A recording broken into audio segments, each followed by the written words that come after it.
There we go. There we go. Good morning, Jimmy. You got me on the echo. There you go, brother. Good job, Mr. Jimmy Producer, on the buttons today. He's making sure we're going all smooth. What's going on, everybody? It's Free for All Fridays. Yes, it is, baby. It's the middle of the month. It's January. Yeah, it's that time of the year, you motherfucker.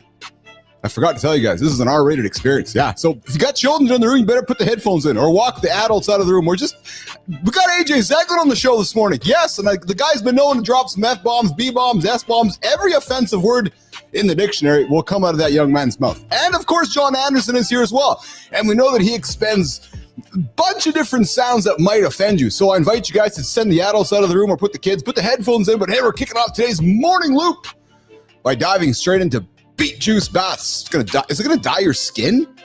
Or is it all just hype? Plus, we got some hard data that might make you rethink your dreams while following your passion. Could leave your wallet emptier than your coffee mug on a Monday, baby. We're gonna explore why being selfish isn't just okay. It's scientifically proven to make you a better man.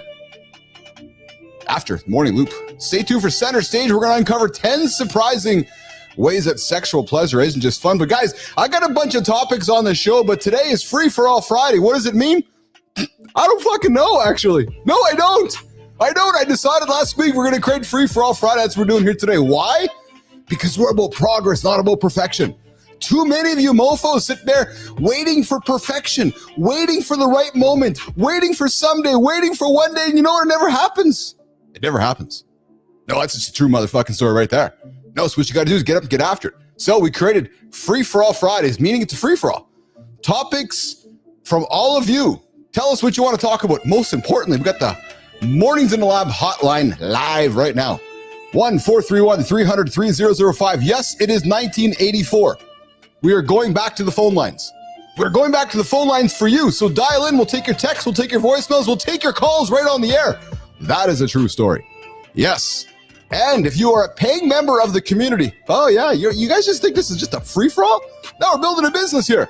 If you are a paying member of the community, we'd love to invite you in as well. We'll bring you onto the show live. 2 StreamYard links. Get up, get after it. And of course, we're going to have a lot of fun here today with Jon and AJ. Put your hold. Oh my goodness. I got a bunch of words in front of me, Jimmy. I don't know where to start. Let's get into it. Let's get the morning moving. Let's bring in Mr. Zeglen. He's never been here to kick the show off. He's here, Mr. AJ Zeglen, here on a Friday. What's going on, brother? What's up, man? Good to have you here, pal. That was awesome. Yeah. I've never seen the intro before. That was my first one. I enjoyed it. Well, it's the energy we like to bring here on a Friday morning, and we're shuffling the deck, and I got my brother from another mother here today. How are you, man? It's odd to have you here on a Friday, but I'm happy that you're here on Free for All Friday. So I hope you brought some topics to the table today, because I got a bunch on the counter, but I'm also going to look for you guys if you guys have things to talk about as well. What's shaking today, brother? What's going on? Not much, man. Just a regular Friday for me, which is great. And, just came in, opened up the gym, got the morning group done, and just waiting for the next group to come in. Just getting ready for I got a busy weekend. Awesome. JJ, we got Jason Brophy joining us from Alberta today. Brophy's a regular listener of the lab, huge fan of Jason Brophy. Apparently, yeah. Jason Brophy's a huge fan of us, but he doesn't know that I'm actually a bigger fan of his. So Brophy joins the show. But AJ, we do have a problem with Brophy, though. And Brophy, I know this is Free for All Fridays, and I like to throw my guests under the bus and my lovely listeners under the bus. But AJ, the guy's an Oilers fan. Hey, I mean, we talked about it the other day, man, with Cal and Mark Stewart. Like, I am too right now, Did you get to watch that game last night? I did watch a little bit last night, and it was craziness, actually. It was absolute craziness happening out there. But I guess I told you before privately, I struggle cheering with the Oilers. I know. But, man, end of the first period, Oilers down 3-0. They make the switch in net. Cal Pickard goes in the net, makes a couple key timely saves, one on a breakaway against Lundell. And all of a sudden, Oilers, bam, bam, bam, 3-3, and on their way to an overtime win. He played out of his mind. I was so nervous watching that game, but yeah, so excited for him. It was super cool. we got, and I know Brophy's from Calgary. So his comment, AJ, I'm from Calgary. I struggle too. Yes, well, that's why I was laughing, man, because I know you're from Calgary. So yeah, I see your comment that Canada needs it, but I don't know. And Jimmy, I see your comment there. I know there might be a delay. I'm not sure. We're just going to kind of play with it. We'll bring Andersen here, and when Andersen jumps in, if I got to do a reset, I'll do that. Good morning, Holroyd. AJ, Adam Holroyd, one of the OGs of the paying Mornings in the Lab community, received something this morning from us. He got his hat. He got his Mornings in the Lab hat. Oh, nice. Which one did he go with? He went with the OG, the original Mornings in the Lab logo on it, and he posted it on LinkedIn today, and it's pretty freaking cool, man. It's pretty cool. Adam, I appreciate you, man. Thanks for ponying up and grabbing a piece of merch from the Morning Dot store. We launched it last week, and you guys can grab some hats we're putting out there. We got the True Story hats. We got Mornings in the Lab hats. We have Progress Over Perfection from one of our guests in the lab there. So we got a bunch of fun things happening up there. But it's just pretty cool, man, when somebody decides to join your community, and then decides to pony up and buy some merchandise. Very, very grateful for that. Yeah, no, that's super cool. I know we were talking about those the other day. I checked them out. The True Story one was my favorite. Yes, absolutely. Hey, I got something here. I was going to put something up here. Let me just quickly look here. Guys, so no, I'm going to put this one aside here first of all, and I want to hold this one for Andersen. I know he's coming up here, but AJ, I found something here which is quite interesting, which is podcasts. Apparently, men are consuming relationship podcasts at an unprecedented rate. And they're learning vocabulary for emotions that they never knew existed, bringing new communication techniques into their relationships. And I got to be curious, man, when guys are coming to hang out with you in the clinic, are guys bringing a bunch of new words and language that you're like, oh, are you guys all just emotionally intelligent all of a sudden? Or are you guys, have you guys decided to do a little bit of research, or are you listening to your favorite podcast, learning all these crazy things? You know what? I like to think, I hope that through us working together, when I'm working with my clients, that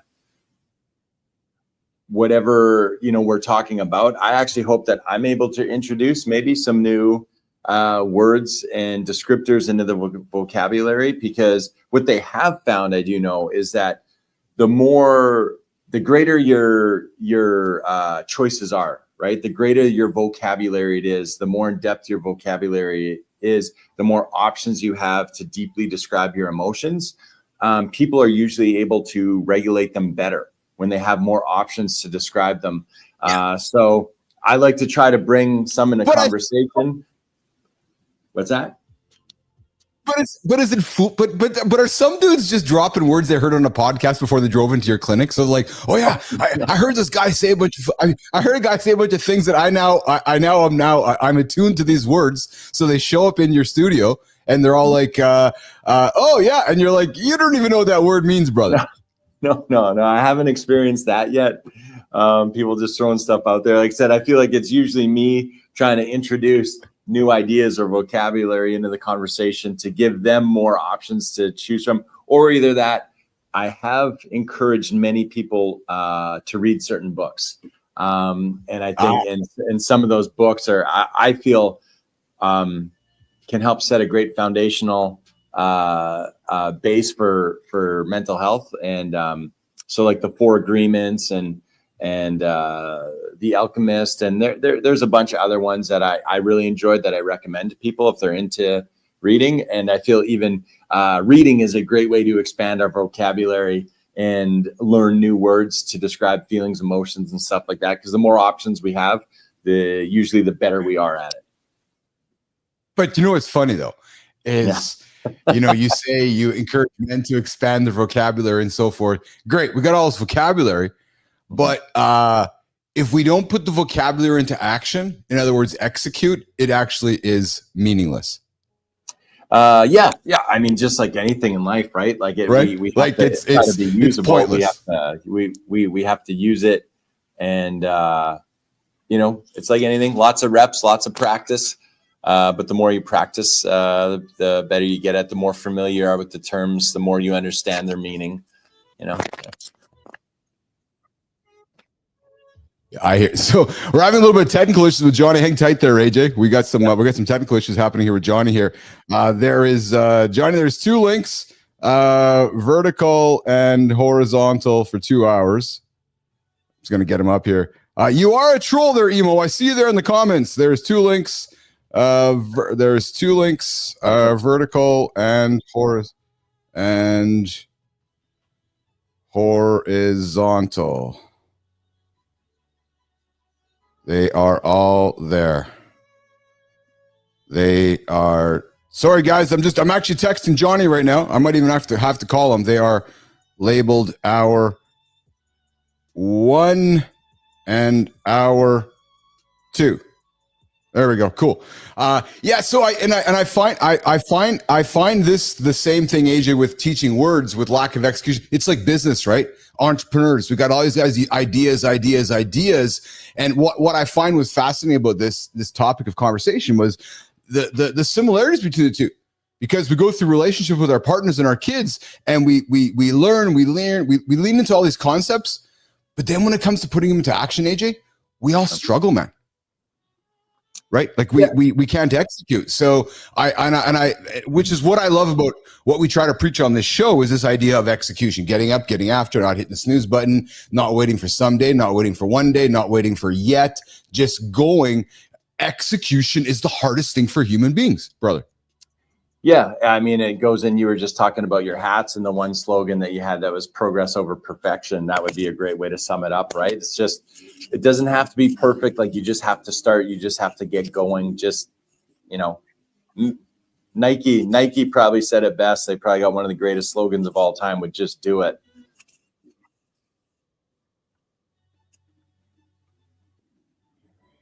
You know, it's funny because I was talking to a fellow who was part of the team that created the "Just Do It," and I was curious about how they came up with that "Just Do It" slogan. And you know, it came to, without the details, with all the details around it. What I found fascinating about it was how simple they brought it to life, which was just the idea of just do it, not think about it, not overthink about it, not procrastinate on it. Actually get up and get after it. And we got Emo here. Emo, where are you joining us from, brother? I see your comments there. Why don't you come join the conversation there, Emo? I see you there in the absolute comments. You know, just doing it is easier said than done, AJ, but I know we try to, it's absolutely a slogan of the Nike brand. And truthfully, guys, we're having a little bit of technical challenges here this morning. Good thing we got Zeglen here holding up the fort for us this morning, which is always fun. But guys, as we keep the show going here, most people will sleepwalk through the day just counting hours until the weekend hits. But not you. Nope, you're in the lab because routine isn't enough anymore. And Emo, I'm talking to you. You want more. You want more freedom. You want more edge. You want more days that actually feel different. Yes, that's what the Mornings in the Lab YouTube membership is for. It is live right now. It's for the ones who refuse to settle for autopilot. And AJ, Emo, why don't you come hang out with us? It is $2.99 a month. True story. It's less than you probably spend on a coffee at Starbucks, and it actually moves life forward. Members get first dibs on the real stuff, extra value, behind the scenes conversations, and yeah, you can even join us on stage for Free for All Fridays, which is today. So if you want to come join the conversation, you can do one of two ways. You can join us via the hotline, 431-300-3005, or you can come join the StreamYard links. We got two of them live. Come join the conversation, throw a topic, put it on the table, and come get after it. I'm going to give Johnny a call here, and we're going to bring him on the show here, guys. We're going to do it this way. AJ, we're going to give Andersen a call, and we're going to surprise the young man, and we're going to see if he's, I know he's having some challenges here. So let's do this. Let's do the old, let's see, call. No, we're going to do a FaceTime audio.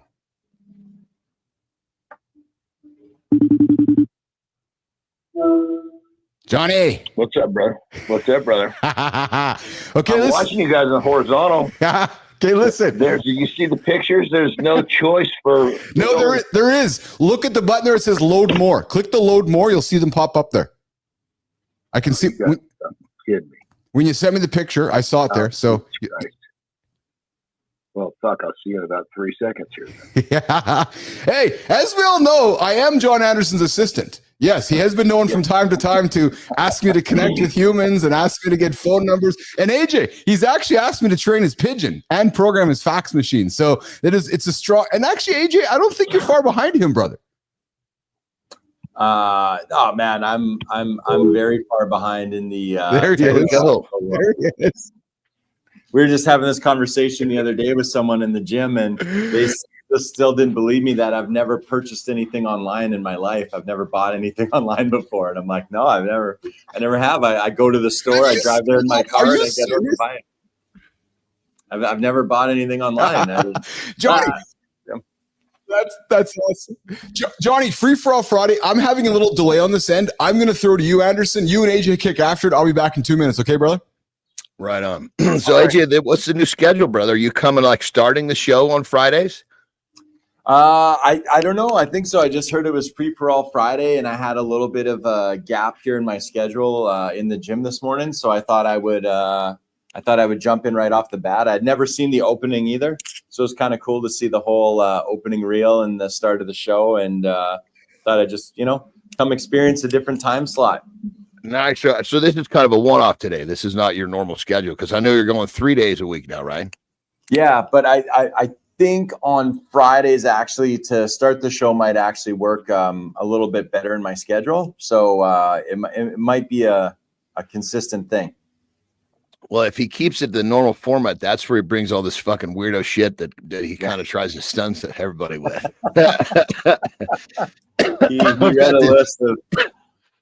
I got a dry cough, man. I was really tired this morning, so running behind. So I got on Terry's stair mill and put on level 10 and waited till it spit me off the back of it. So I got that, when you breathe so hard, so fast, you get that dry throat. I'm nursing one of those, so forgive the coughing in your ear. No, that's all right. Yeah, what time are you? You're an hour behind us. I'm it's 5:20 in the morning for me right now. Oh, sorry. So you're 2 hours behind us. So you're Pacific. Yeah. Oh, gotcha. Okay. I get up at 3, so it's 2 hours after I'm up. Although today I actually gave myself an extra half an hour, man. I was in Vegas the last couple of days doing some training collabs and doing some podcasting. Oh man, I'm tired. I was tired yesterday. But you got to, that's like you got to forge on, forge on. What did you see, brother? I was going to say, I think I saw a couple of those. Maybe I don't know if you just recently shot those, but on your Instagram there, I saw one with Mike O'Hearn, and then I saw the one with another dude that was doing rows, and that was the recent one. Machine was pinned to the floor and ended up breaking the pin right off the holding the machine to the floor. Yeah, that's my buddy Nick Best. We used to compete when I was active in strongman. We used to compete together. He still competes. Yeah. He's fit, dude is 56 years old.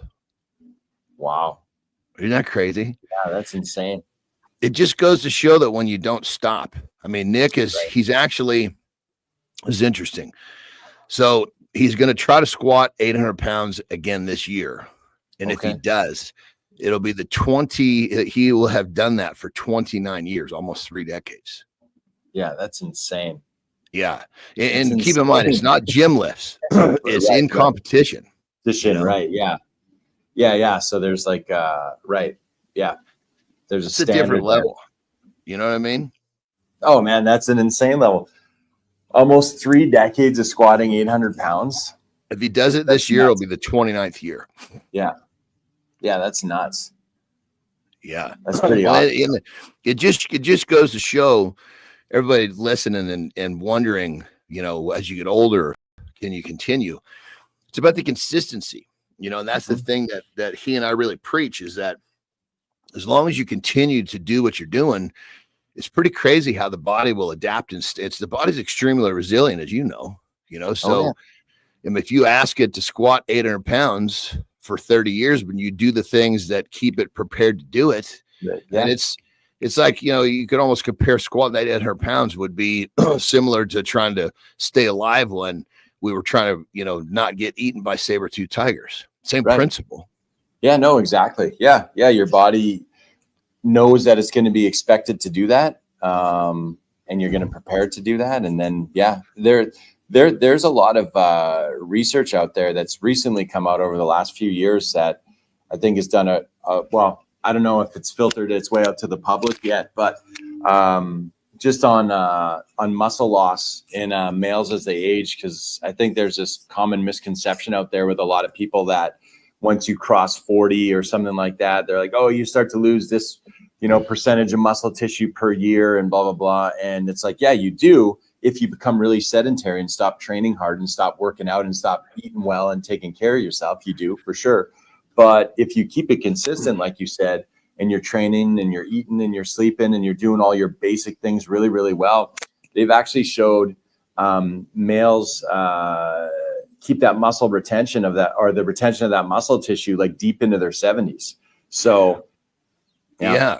Well, I mean, you think about, people hear these type of studies. Oh, people, they lose their muscle. Well, it's because these studies are done on the people who are not doing anything to keep their muscle. Exactly. And then they just accept that, oh, well, the study says, and then they let off on the throttle. One of the things that's kind of interesting, and you can correct me if I'm wrong, but I know at some point I remember hearing or reading about atrophy with muscle. Like it's 10 days before a muscle will actually start to atrophy. Is that correct? Yeah. In that 10 to 14 day mark will be like the first signs of it or first stage of it. Yeah. So 10 days is the front part of the window then. Yep, exactly. So think about that. If you train your chest, you could, in essence, wait 10 days, or to be safe, you could go 9 days and know that you're not atrophying. Right. Yep. Yeah, technically. Yeah. And specifically, obviously it helps when you're doing well at all those other basic things, right? Like if you're eating enough and giving your body enough protein and you're sleeping well and stuff like that. But yeah. Well, these are a set of problems that only the people that are very consistent have. Right. Most of the time we're talking about trying to get the people to be consistent. But for those of you that actually feel like you can't, you can't take a long weekend with your family because you can't miss a bench workout.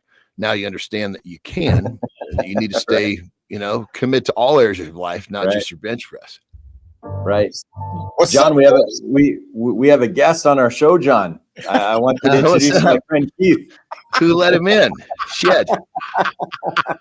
We can tell Zeglen's been around Billis for a while here. He's taken over the hosting reins with my buddy Jon Andersen. I love you guys. Thanks for doing that. That's awesome. I need a little reset this morning on the Friday of Free for All Fridays. Hey, AJ, sometimes what he does is there's nobody here, and he tells me to do that for 5 minutes. And then I just fucking ramble for 5 minutes. It's funny because as I was leaving the situations, I was leaving the studio for a few minutes. All I heard was, AJ, when are you coming in? Because sometimes that crazy son of a bitch does this crazy shit at the start of the show here. So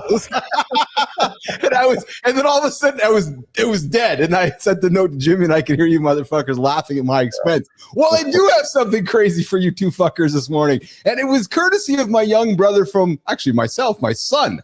Johnny, you ever wonder what happens if you soak in a tub full of beet juice? Actually, AJ, why do I feel like John has actually? Have you heard juice? Yeah. Because I think John, I'm thinking that you'd want, he's like, I want to be a superhero because I am a superhero. So he's like, but I mean, if there was something that told me that soaking in a thing of beet juice had some major benefit, don't think for a second I wouldn't have fucking tried it. But I'm not just going to fill up a fucking bathtub full of beet juice and get in there. What's the purpose? Well, so some dude decided to see if he could change his skin color by filling up a tub of beet juice and going bathing in it. So knowing if beet juice truly stains your skin matters, especially if you're considering natural dyes or unique self-care routines. Well, let's clarify if you'll step out glowing or simply stained. Jimmy, let's run the video, brother. Oh, we got to look at this? Oh, Jesus. Come on.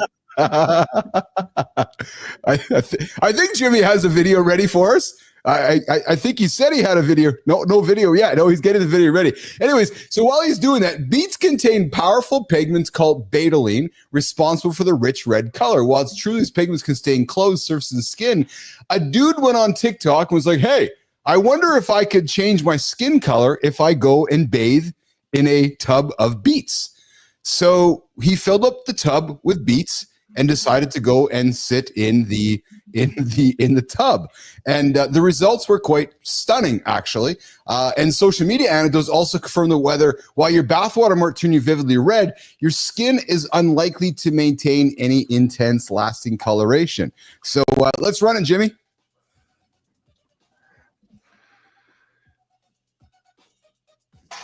Can you stain your skin in beetroot? I wanted to find out, so I went to the supermarket and bought 20 packs of beetroot. I was trying to be so careful not to spill any of the red juice on the table. Look at that colour. It's time to blend. This process was actually really quick. As I'm using cooked beetroot, they're already pretty soft. That doesn't look pretty quick to me. I've got this big tub. Seeing as beetroot stains literally everything it goes on, I thought that this was quite a wise decision. And now for what you've been waiting for.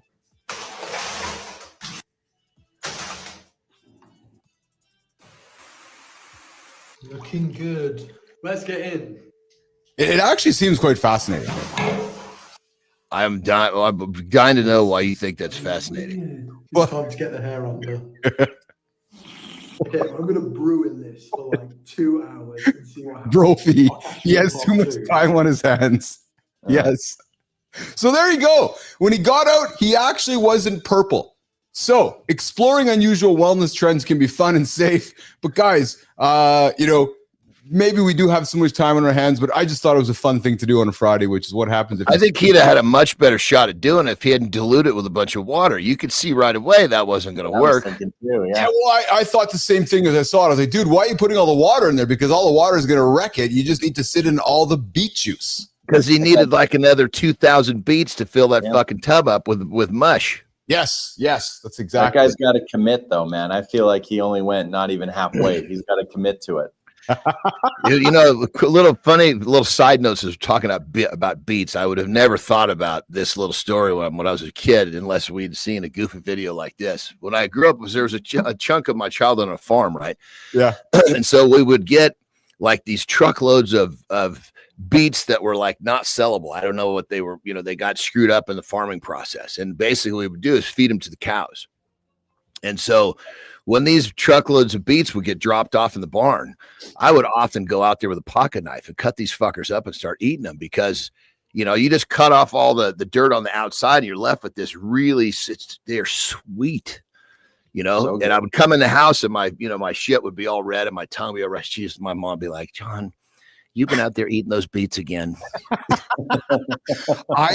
So my mom used to make awesome pickled beets. I ate too much of them as a young child. AJ, got sick of them. Can't eat them anymore. No, like Johnny, if she serves them up right now, I actually do the dry heaves because this wasn't a good thing. Oh, I overconsumed them. They were so good. Like I would crush them as a little kid, and then now I see them and I taste them and I just get the EBGBs, man. I can't do it. But pickled beets. This is similar to the story where you hear the kid gets caught smoking, so his dad sits him down and makes him smokes the whole fucking pack then, makes him sick, and then he just can't even look at another cigarette. or when you were young and you were caught swearing, the parents were gonna wash your mouth out with soap. AJ, did you ever hear that one? Did you ever do that, AJ? Oh, the soap. No. I've heard of it, obviously. I never experienced it and never did it. I was threatened with it, but it never happened. Yeah. I was threatened with it too. I actually almost had my mouth washed out with soap, but I apologized profusely in the moment, and I was prevented. My cousin though had his mouth washed with soap, and I remember the bar of soap going in there, and he had to put it in his mouth and swirl on the water, and it was a bizarre experience. I think about it now with my uncle, and I think about it now in 2025. Like just thinking about the whole idea just seems quite actually abusive and bizarre. Dude, soap in the mouth. I actually accidentally as a kid ate some soap because it was one of my aunts had this little jar. She was kind of known as the candy aunt. There was candy all over her house. The candy aunt. And so Aunt Willetta, rest her soul, rest in peace. Anyway, so you're always just kind of just having fun, and wherever you see the candy, you just stop and you grab a piece and keep on going. Well, we were in the the basement where Yes. there's plenty of candy because it was kind of like a man cave / laundry room. And I see this big jar of what I think are candies sitting above the washing machine. Yes. Little did I know this little piece of candy was fucking concentrated clothes washing soap. We did a whole fucking load with that little thing. So I jumped up there, grabbed it, put it in my mouth, and started running out it just heaved it up just like that. I probably didn't have it in me for 30 seconds. My stomach was like, this is toxic. Get out of here now. We got Adam Holroyd coming in with, I am the same way with corn. Too many corn roasts. Can't do it anymore. Interesting. Well, the good news, Adam, your digestive system's happy, so you never have to look in the toilet and see corn and then shit or anymore. Like that's but that means that you can't use the corn test anymore to test your digestion. That's a powerful tool. It absolutely is. And then John was doing the Tide Pod challenge before it was cool. Yes, dude, that was nasty stuff. I can't tell you. I was actually fairly traumatized. And then we got Barofi joining from Alberta. This is funny. I got the strap in the 80s for doing WWF moves in the playground. What was it, the pile driver or the suplex? Or because, dude, I was in that gang too, man, doing all the wrestling moves and 1, 2, oh, and he kicks out, and that's the good times, man. That's you know what, guys, I gotta tell you guys something. This is Mornings Alive with Keith and friends. We got AJ joining us on the show here. Actually, listen, not joining us. AJ is part of the crew here. That's just the fact of the matter is AJ is part of the show here, and we're free for all Fridays. We're figuring out on the fly here. Guys, I have been talking to a lot of dudes within our demographic, and it's amazing how much the Gen X vintage era is really making a strong comeback. Not only with us, but Gen Z and Carter's age, and I'd say AJ even Boston's age, and Johnny even wondering with your daughters, like the whole 90s vibe is back super strong. And I got to tell you guys, as we're building the show, Johnny, looking at you, man, as I keep talking to folks on the business side of things, there's this vibe that people keep getting that they're stepping into Stern or Shock Jock or 90s. And I'm like, yeah, that's what we're trying to create. But even outside of this, you look around, guys, there's this vibe happening out there, vintage vibe. Would you guys agree with that? AJ, first to you, brother. Are you seeing it too, pal, or is it just me? Yeah, I think so. I think what the interesting thing is like I remember growing up in the 90s, looking back to stuff happen in the 60s and the 70s, some of the music, some of the style, some of the pop culture of the 70s, thinking that the 70s was like the coolest. And I was like, oh man, I would have loved to be a teenager growing up in the 70s, right? And then now I'm assuming it just kind of moves decades, and now you got kids that are teenagers now looking back to the 90s or the early 2000s, probably feeling the same way we did about the 60s or 70s. And so I'm sure it's all just kind of in a cycle. I never thought about it that way, but you're absolutely right. You're absolutely right. Hey, Rouff, everything cycles. Everything it's about every 20 years. Shit. I mean, you can be fairly certain that something that was popular 20 years ago will find its way back in. Yes. Well, and you know what's interesting? I'd like to consider myself a student of culture, a student of the future. I like to pay attention to many things. If we reflect on a year ago, Zeglen, looking more at you because Anderson's busy not paying attention to current events. He gets his news from Uncle Keith over here. But yes, he's my personal assistant and my news informant. and his new that's exactly it. Sorry, I got the dry cough this morning. I don't know if you heard. I gave that to myself this morning. God damn it. I didn't mean to do it either. I lost my train of thought here. I actually completely lost my train of thought in this laughter. We got to give the audience something this morning, guys. We got to give the audience something. Brophy, I see your comments. Absolute fire show this morning. And then I got Lady Drew coming in saying, AJ and Johnny did a great job when you were out of the camera, Keaton. Thanks, Lady Drew. Yeah, I'm just not needed here. I'm just the guy who holds up the foundation, and everybody else brings it all together. But guys, you just need to go get a chair next to Jimmy. Yes, that's exactly it. Yes. Let us do our thing over here. That's it. Guys, 10 surprising ways sexual pleasure enhances your brain and body. Now, this show is all about brain. The show is all about body. It's all about, bringing our best selves to life. And I found something which I thought we could have some fun with this morning, which are obvious things. But again, sometimes the obvious is difficult to execute, right? We talk, we never execute. And I thought that if we maybe had a little conversation around this morning, Johnny and AJ, maybe some guys as they're tuning in will think, well, hey, maybe I want to go do some life expectancy work this weekend. Because knowing how sexual pleasure positively affects your health isn't just intriguing, it genuinely can transform your absolute life. So guys, let's just get right into it, right? Having more sex, either with yourself or with somebody else, will increase your mood and depression relief, point blank, period. AJ, brother, go with it. Simple. Yeah, no, it is. I mean, it's there's been plenty of studies and research that shows the positive benefits of it, not only from a connection standpoint, but also, we've talked about the benefits of exercise and all the neurochemicals that get released into our system that help regulate stress and stuff. Yeah, and sex does the same thing, right? So extremely positive. And the interesting thing about it is we treat it for some reason kind of differently than other things that we know that are good for us, right? So what do you mean? Hold on. What do you mean by that, brother? What do you mean? Well, we know. Okay, so that going to the gym is good for you, right? Yes. So you make the effort to go even if you don't feel like going. Yes. Right. And so sometimes in your relationship, you might look at it and you might know that, hey, we know that sex is not only good for us as individuals, for our mental, emotional, and physical well-being. We also know that it's really good for our relationship and the strength of our relationship. So sometimes if you don't necessarily feel like it, because you're always going to have a million things to do, you're always going to be really busy, you're always going to have things going on, and it's like sometimes you still have to make that effort. It's one of your non-negotiables, like going to the gym, right? But yet we don't consider sex a non-negotiable. No, we hold on. Don't include me in that. Sorry. Yeah. Jesus Christ. I know for a lot of people it is.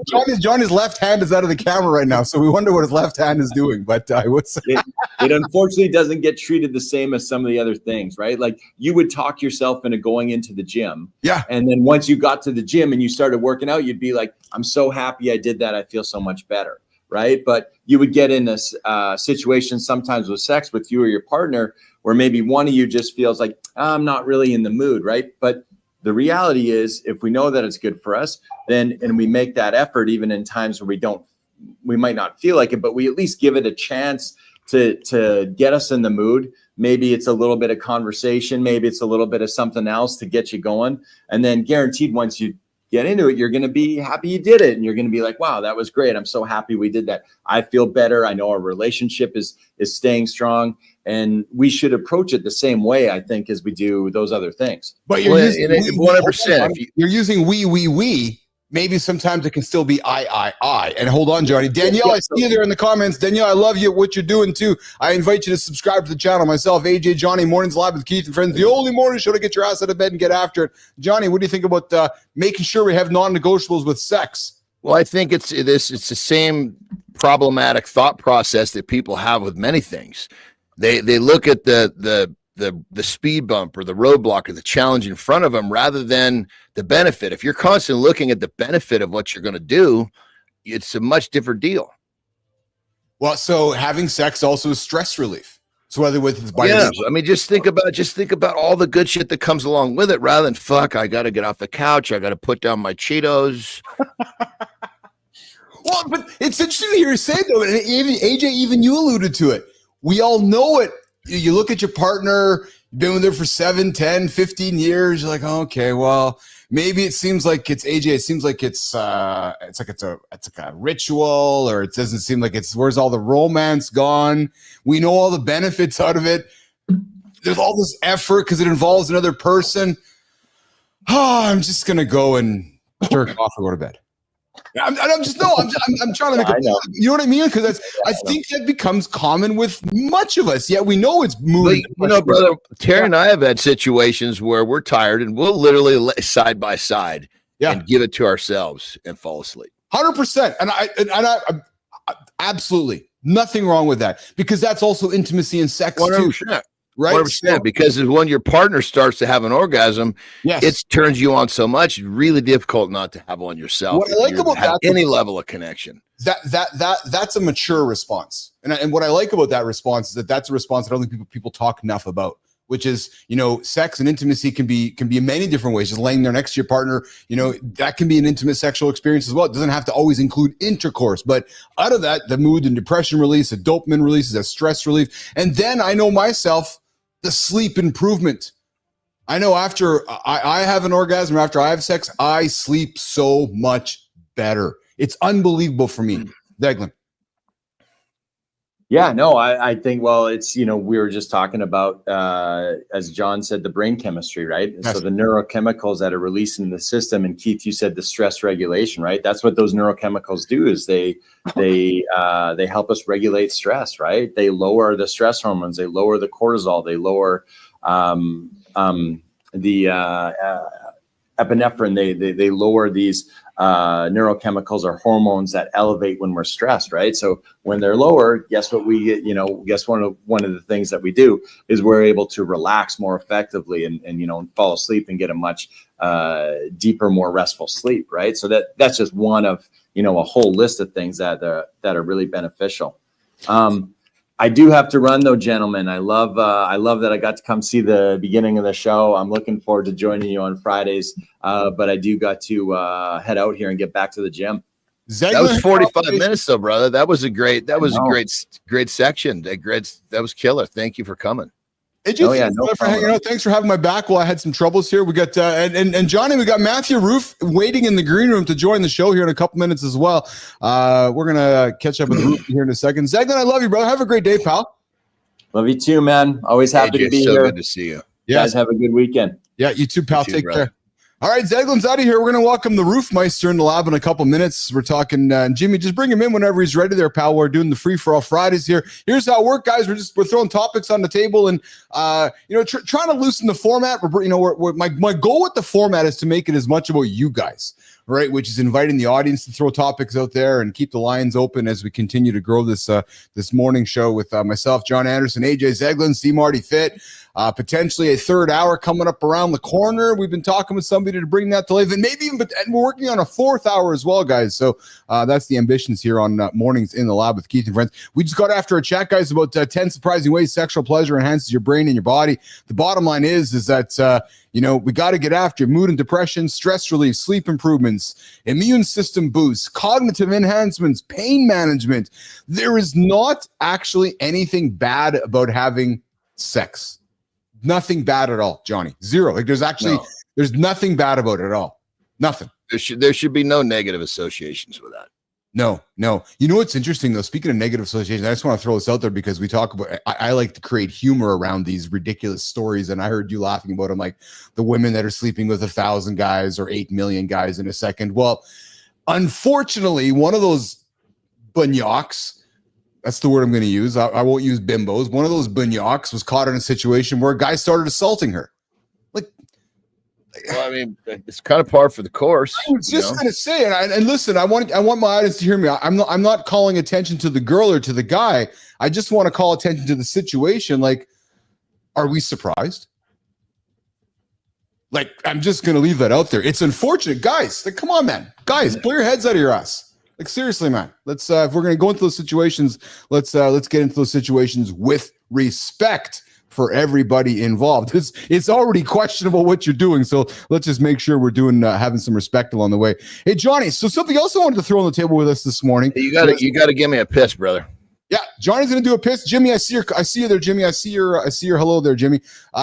Johnny's taking a quick break, and we're gonna bring Rouffy up in the lab here whenever he gets his tech sorted. I see he's got his I think he's brushed his teeth, he's combed his hair, he's got his he's got his shirt ready to go. Jimmy, bring the young man in. Let's see what he has to say here today. Matthew Rouff, business development leader, Mornings in the Lab with Keith and Friends. What's going on, Roofy? You are muted on vertical, brother. I see you muted there. Yeah, you just got to get that tech sorted out there, pal.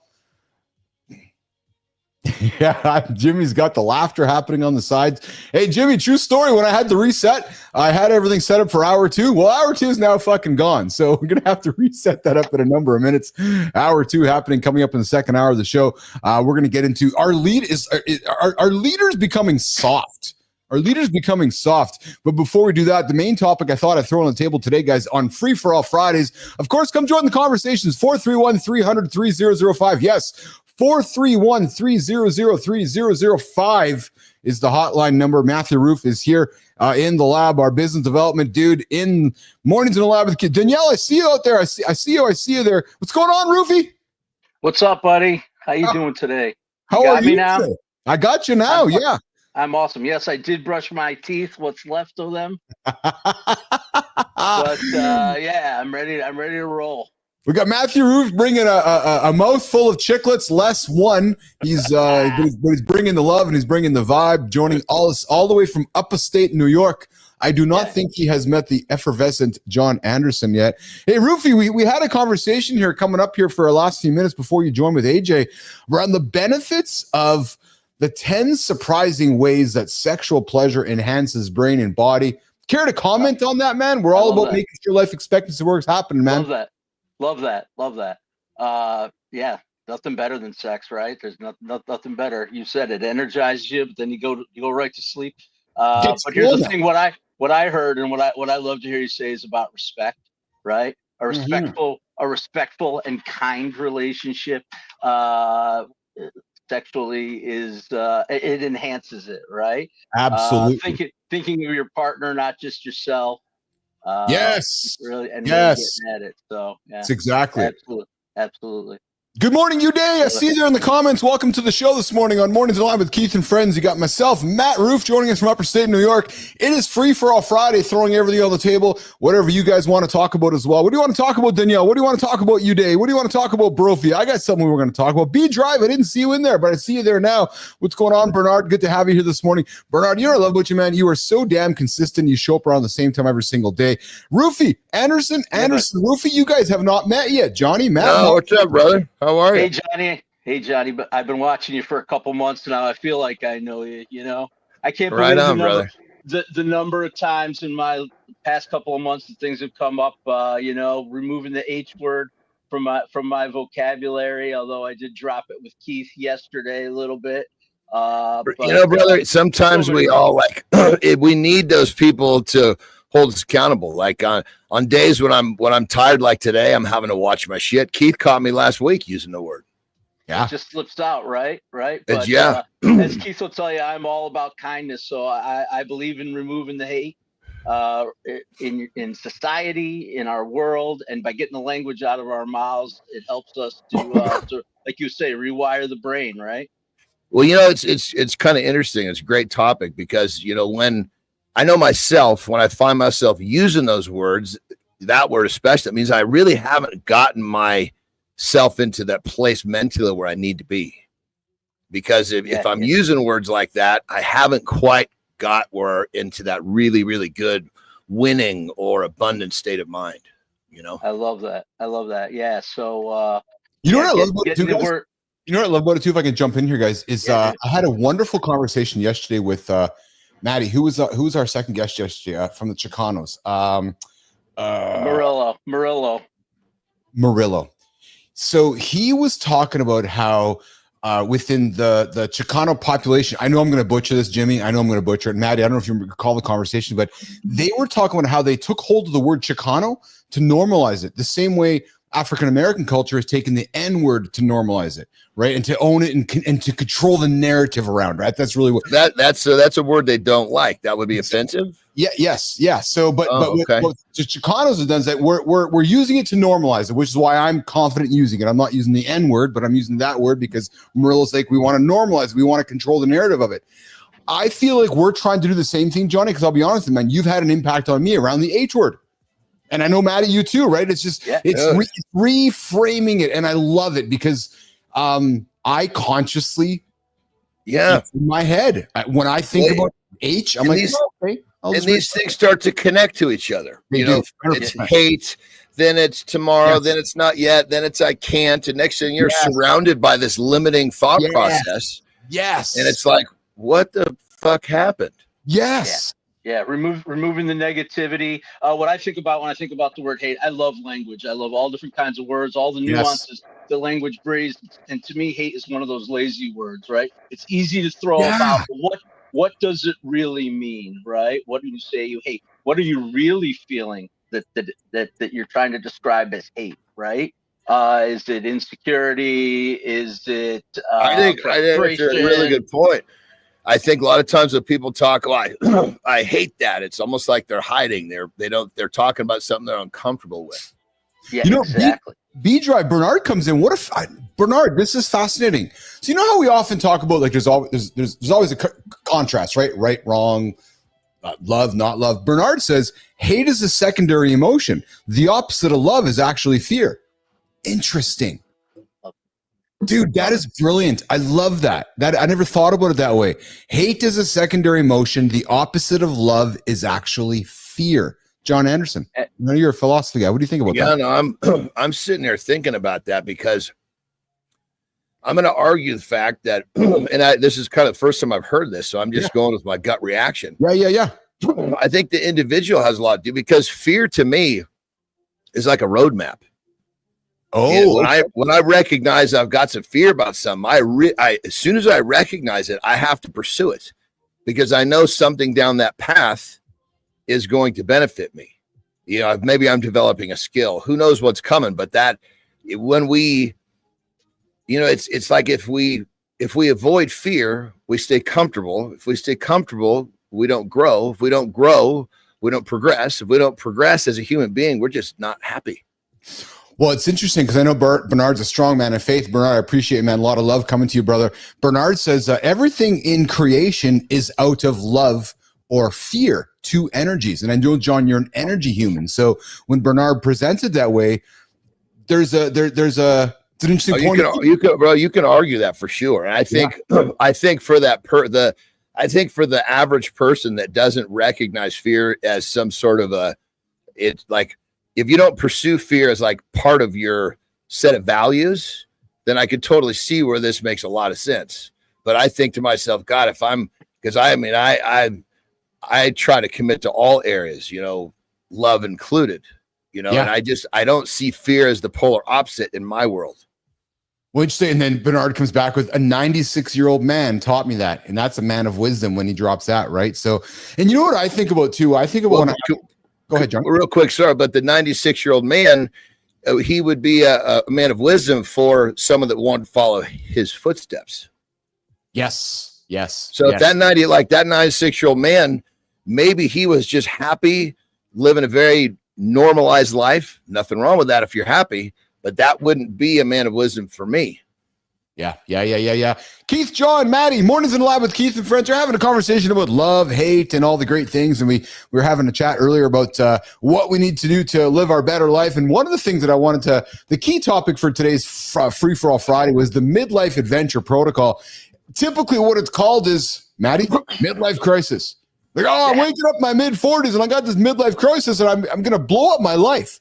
Well, what happens if we redefine that and we dive into the revolutionary idea of the midlife adventure, a proven method to reignite passion, purpose, and vitality without blowing up your current life? Now, you maybe go chasing the 20-year-old, the 30-year-old over there, but that's blowing up your life. Maybe we want to forget midlife crisis. Maybe we want to talk about, micro adventures and sustainable change. And maybe understanding how to implement the midlife adventure might drastically boost energy, enhance relationships, and transform personal growth. It's not just about feeling better. It's about living with renewed purpose every single day. To both you guys, let's just kind of get into it. Maddie, I'm going to start with you. I have to make an assumption. There are men in your life that have gone through the proverbial, and Johnny, I'm going to come to you after Maddie, the proverbial midlife crisis and have blown up their life. And I'm sure you've watched it. Matt Rouff. Not only have I watched it, I've lived it, bro. I'm 53 years old. Are you 53? Right on, brother. 53, dude.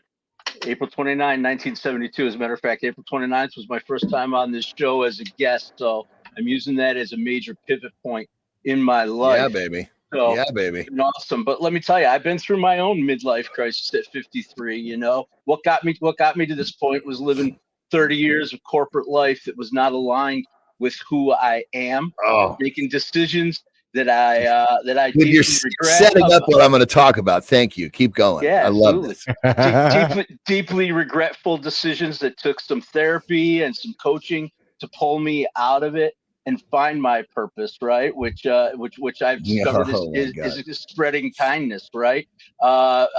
Getting rid of the me and focusing on the we. Those are the things that I'm focused on now. But trust me, I've been down the road of addictions. I've been down the road of being mentally unfaithful to my Oh wife. shit. I've been, you know, all the stuff that just drags us down, right? Eating my way into oblivion, smoking weed, drinking, all that stuff that just destroyed me, right? And now I'm on a path of positivity. I still got a long way to go, learning every day, but turning crisis into opportunity is what I'm doing right now. And Yeah, baby. and I'm ready to rock and roll. And being here this morning and on this show and working with Keith is a major part of that upswing for me. So this midlife crisis is a real thing, but we can pull out of it by finding our purpose. Dude, never let a good tragedy go to waste. Right. First off, I got to say, Keith, I like this dude. I know you would. Johnny, if I Yeah. could tell you this, hold on, Johnny. I met Matt on Community Corner and I started talking with him, Johnny. And I know you're a character human like I am. And what I mean by that is you immediately will take energy. And I'm going to use the word judgment about a character. I know you because I'm the same way. But good judgment doesn't have to be bad. Exactly. And as I kept talking to Matt, I found myself wanting to do this. Walking towards the camera and hearing more. And what I found he wanted to give you a kiss is what he wanted. Johnny, what I found I was walking towards the gap in his mouth because it was like my gap. Like, hey, the guy's got no tooth in the middle, just like me. I love this guy. But you know what I said, Johnny? I loved his character. Loved his character. And I'm like, dude, I would love to work with you because I love your character. Because that to me is the most, I can teach you everything. If your character sucks, see you later. His character is solid, man. He owns it. He's vulnerable. He's honest. He's one of the most kindest Americans I've ever met in my entire life. I think he might even be actually a fucking Canadian. But yeah, Johnny, I'm with you, man. He's a solid dude, man. He's a solid man. Oh, Matt Rouff is here, actually. We're not talking behind his back. Oh, my God, right in front of me. I can only imagine what you say behind my back. Thank you, Keith. That's honestly, that is one of the most meaningful things anybody can say to me. You know, I grew up in a family where that was what mattered, right? Your character, the way you showed up every day. And going back to the last subject, there were days when I didn't show up that way. But I figured it out. Well, you know, this whole midlife crisis thing, 100%. So here's the deal. You know me, I like to simplify shit. And Matt really just, I mean, you laid it down really well. You know, once you hit that point, right? That's great. But I think what we need to do is rewind a little bit. I think we need to start looking at the path that gets us there. Maybe identify if you're on your way so that maybe you can decide to change that course. So maybe you don't collide head on with this thing, right? Well, ask yourself a question. Are you an order taker? Because if you are, the odds are you are headed right smack dab in the middle to the eye of the storm of a midlife crisis. Because if you've been taking orders your whole fucking life, there's no purpose. There's no growth. Are you an order taker or are you a free thinker? Are you living have you found your purpose and are you living it or are you just taking orders? Because if you're an order taker, it's not if, it's when. Well, what I'm enjoying about this conversation, guys, and you said it, Maddie, is you've talked about your journey. And I've been very transparent with my journey and my fuck ups and my failures and my successes along the way. But the research shows, and John, you alluded to it, if you can catch it along the way, perhaps you can stop it. The research shows that these small novel experiences, guys, and I'm talking to you guys. I'm actually talking to you guys. Micro adventures significantly increase happiness and reduce stress, right? Considering the growth mindset in midlife improves resilience and overall mental health. Guys, you're waking up in your 40s, your mid 40s, glasses off for this one. I've been you. Going, what the fuck? Stuck, miserable, emotionally stuck, maybe not emotionally strong, maybe not emotionally positive, maybe not emotionally in the growth mindset, right? I've been there. right? And what I found worked was going through therapy and reflecting, celebrating, right? And reflecting what I've accomplished, right? And then reinforcing positive habits drastically enhanced my self-image. And then just working on those non-negotiables. But what I liked about this, guys, was catching it along the way, as Johnny said, and working on these micro adventures. Yeah, 100%. And the whole thing about it is, you hear me say all the time, if you live by this, you're going to realize what's going on. You may find that you're an order taker, but if you break the rules, not the laws, don't go to jail. You break the rules of society. Society makes these rules that most people follow that don't have to be followed. But when you do, you end up an order taker, and then you end up in this situation that we're talking about. You know, do the shit that makes you happy, not the shit that society says you have to do. Because if you're living a life of purpose, you're going to skip right on past this whole topic. We got good time coming in with respect for you, Matthew Rouff. We got obviously Bernard coming in. We got some great comments from Bernard. B-driven equipment. The same man referred to God as the principal. This is the fellow, the 96-year-old friend of Bernard. So the same man referred to God as the principal. Very universal, because he's like the principal in school, the leader, but also bases everything on the principles of the actions being love or fear, as we're talking about love and fear. And then Bernard comes back with his exercise was to not say anything negative for a day. If you fail, I like that. His exercise was to not say anything negative for a day.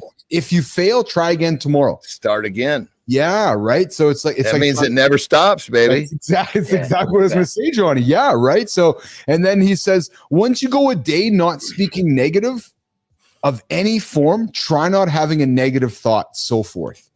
Wow, what positive vibes, man, coming from Bernard this morning, right? Like, just Bernard, that's good shit. You know, part of my morning writing is basically identifying the negative thoughts that I might have had yesterday, which there's always some, but being finite. What was it about? I had negative thoughts about X. Well, today I'm going to focus on not having those thoughts. But I mean, when you clear those negative thoughts, it fucking will change your life. So that I got to give some props to the 96-year-old. He's on the fucking money with that one, boy. So the midlife adventure protocol, guys, some of the things you want to consider is, regular reflection and celebrating, balancing, journaling. Johnny talks about all the time, scheduling adventures. Maybe as you're going through life, you're looking at the year ahead of you, trying some new things. Pick a small activity that you haven't done before that you think might excite you, or frankly, slightly scares you, right? And then frankly, walk towards it. What about this, brother? We always are pitching the idea that if feel like you're stuck in this lifestyle, this job that you don't like, just find a passion, start a side hustle. Yes. This would be a way to kind of circumvent this whole thing, because if you feel this thing coming, you're investing your time in something that gives you that gives you passion. And if you can take that thing and turn it into a business, even if it's just a small one, that's an adventure in itself. Absolutely. Just getting started, right? Just start doing something. All right, you're on Mornings in a Lab with Keith and friends here. We got Matthew Rouff joining us on Free for All Friday. What does Free for All Friday mean? I don't know. We're actually figuring out on the fly. And it's a brand new segment here. I want to throw some topics on the table and get everybody excited about it. And here was the ambition. Guys, I want to share my ambition with you this morning, because I am a man of ambition. I love ambition. My ambition was to transfer us over to hour 2 this morning. But truthfully, my tech, as I started things up, I had little gremlins as we're still sorting this out. But I want to be even more truthful. I know all of us always wait for perfection before we get started. That's not what we do here in the lab. Oh, no, don't include me. All of us don't do that to me. That's what I said. That's not what we do here in the lab. Yeah, okay. Forgive me. I heard that and I went on defense. Forgive me. Yeah, Rouffy Andersen was just busy interrupting. Wasn't actually listening at that time. But we don't subscribe to that here in the lab, which is why we began the second hour thing on Wednesday. And frankly, we actually kind of failed along the way the last couple of days. But it doesn't mean that I'm giving up today. It just means that I'm pausing and reanalyzing why. Because I haven't given Rouffy or Andersen the instructions on to get over to hour 2. So I said to Jimmy over the last few minutes, we're just going to stay here and sort it out. And as we get into next week, we're going to continue migrating our show from 1 hour to second hour and the proverbial Matt Rouff third hour. But guys, we're on the second hour of Mornings in the Lab with Keith and friends. I'm Keith Billis. That's Jon Andersen. That's Matthew Rouff. Yeah, that's exactly who they are. We're going to talk about leadership here in a couple minutes. And Johnny, I found something. Can I say one thing, brother, just before because I just want to key on one thing that brother. If people didn't understand or didn't hear what Keith just said, is that he recognized that failure was part of the process of moving forward, and he embraced it. I don't think that people can hear that enough, because if you hear that enough, I agree. You start to actually realize that, God damn it, I need these failures. And when you start to realize you need them, you don't run from them. It's funny because I got to tell you, this show, I've always lived that way, but I've really leaned into this idea of not being a hypocrite, Roofy. So I'm saying to myself, I can't get on this microphone and camera and tell you to do something if I'm not going to do it myself. So when I was sitting here figuring out the second hour, I'm like, okay, we're walking, because Jimmy's like, what are we doing? I'm like, we're walking towards failure. He's like, yeah. I'm like, yeah. Because here's the thing, guys, and I love about this all the time. We all get so worried about what somebody else is thinking, but yet nobody really cares because it's actually all in our own head. It's always in our own head.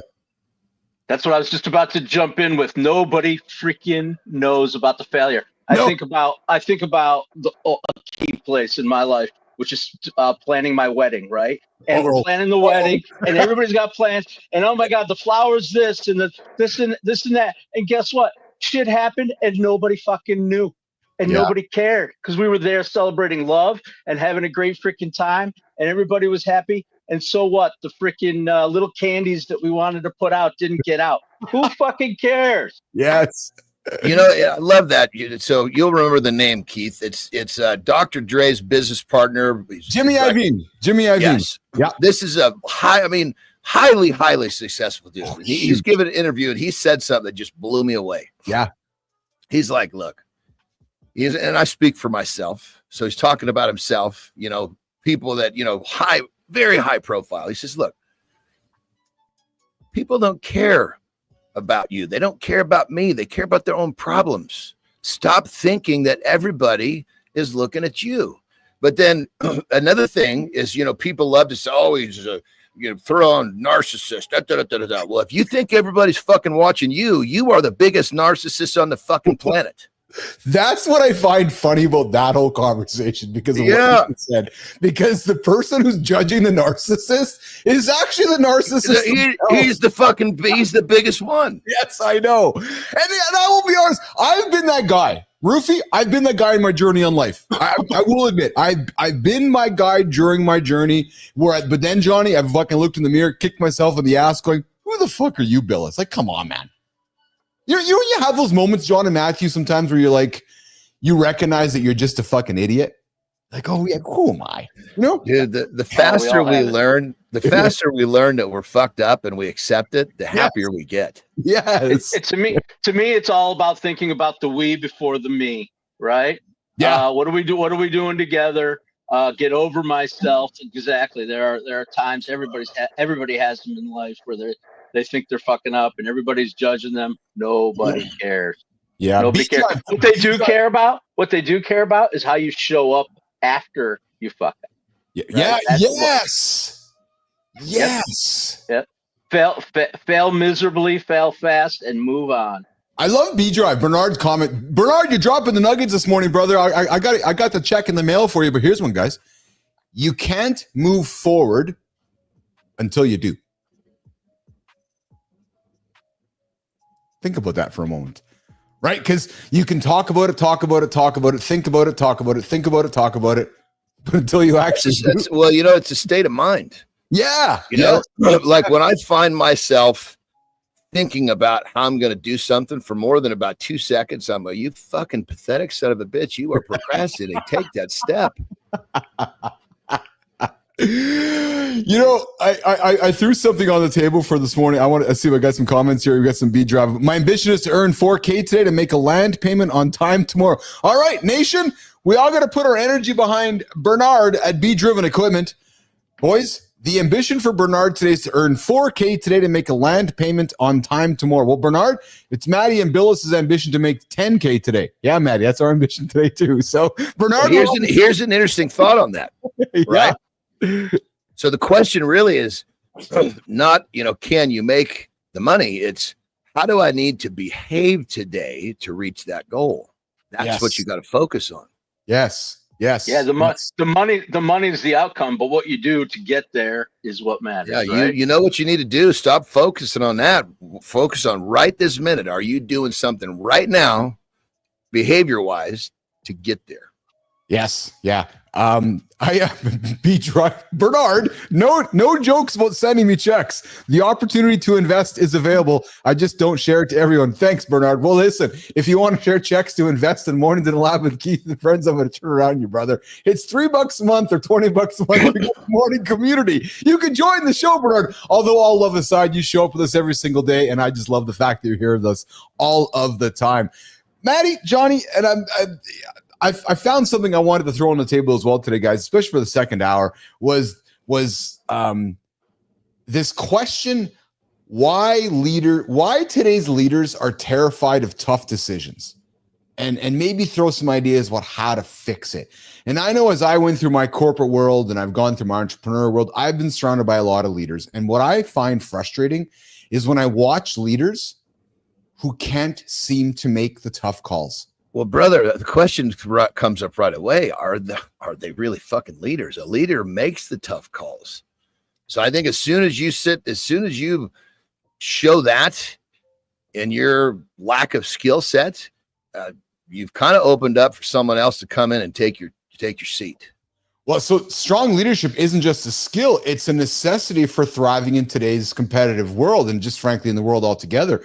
Maddie, when you hear me make that statement, what comes to mind for you, which is, why are today's leaders so terrified of making tough decisions? And then as we continue our conversation, let's throw some things on the table with how we might be able to encourage leaders to fix it. I got some of my point of views on this, but Maddie, what's your thoughts on this? So the first thought that came to mind is where we've come as a society in terms of how everything is displayed publicly, right? Sometimes leaderships have to make private decisions that affect the public, but everything is out in the open, right? We've got cancel culture. We got a guy coming online, a CEO crying, right, and getting destroyed over that.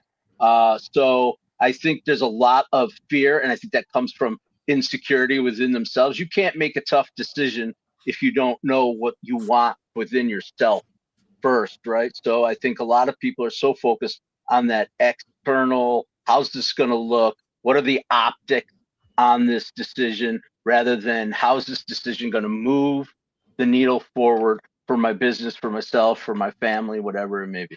You said it best. And, and when I was putting together this conversation for today, guys, the research shows, and Maddie, you called out the word, that fear of conflict and emotional discomfort leads many leaders to the P word, procrastination, causing more issues down the line, Johnny, because it's like, I'm going to avoid, never.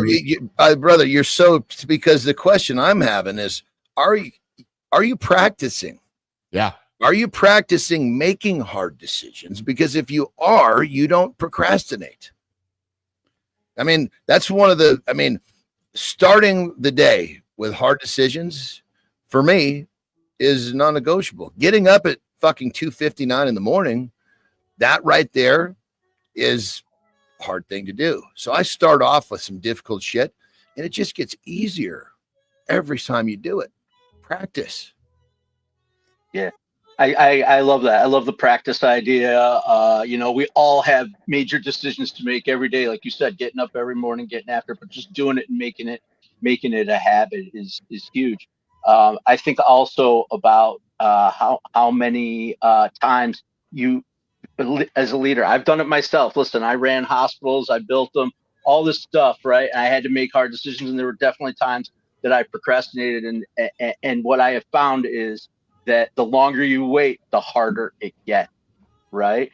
And you start convincing yourself of things that aren't real, but you think they are, in terms of those decisions. But people find when you make those hard decisions, especially the ones that might affect them negatively, ultimately they're grateful to you for making it, right? The sheep are grateful to the shepherd for leading them to the sheep will love the people that can make hard decisions. Exactly. So that's my take. Yeah. Yeah, and I think that's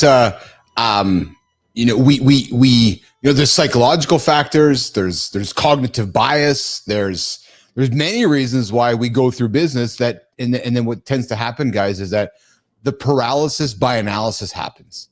Oh, right. boy. And exactly. Right. And then you're like, we end up not making a decision at all.